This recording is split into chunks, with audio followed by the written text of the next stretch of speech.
The Islamic State is increasingly under the radar with the latest strikes conducted by U.S. forces against the terror outfit in the Sokoto province of Nigeria. Multiple terrorists are reportedly killed as per the U.S. Africa Command.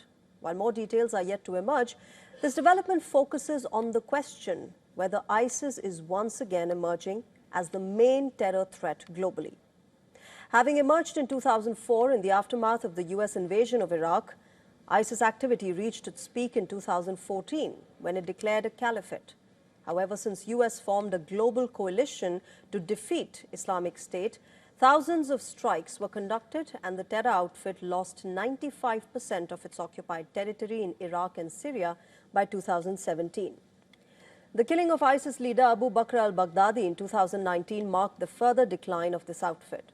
However, Islamic State has got a fresh lease of life as several regional affiliates have emerged over the last few years.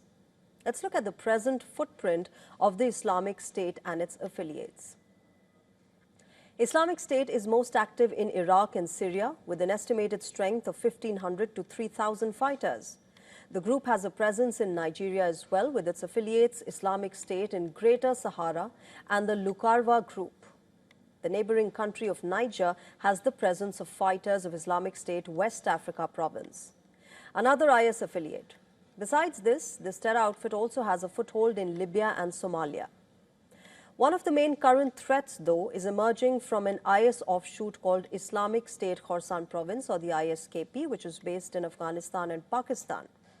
The tentacles of IS have spread even to the Philippines, where the Islamic State Southeast Asia division has a marginal presence. Remember, this year alone, action against IS has intensified. It is one of the key arrests was ISKP's Muhammad Sharifullah, who's the alleged mastermind of the 2021 bombing that killed 13 U.S. troops.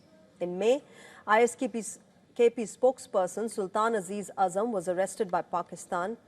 And in the same month, Indian authorities had detained 2 members of an ISIS-linked sleeper cell from the Mumbai airport. Over the last few months, arrests of ISIS operatives have taken place across other countries like Ethiopia, America, France. Meanwhile, Turkey has also initiated a major crackdown on Islamic State, taking into custody 115 suspects linked to the outfit. Besides this, Mehmet Goren, who's a Turkish national and senior IS leader, was arrested from the Afghanistan-Pakistan border. He had been tasked with organizing suicide attacks targeting civilians in Europe, Turkey, Afghanistan and Pakistan.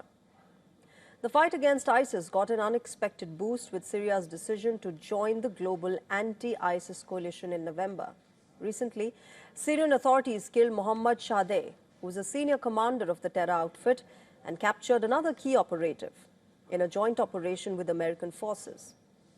With the growing action against ISIS, speculation is afoot whether enhanced Syrian cooperation and intelligence sharing can turn the tide decisively in the fight against Islamic State.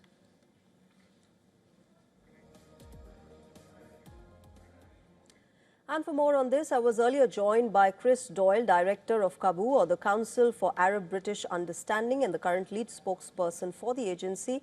Take a look at that conversation.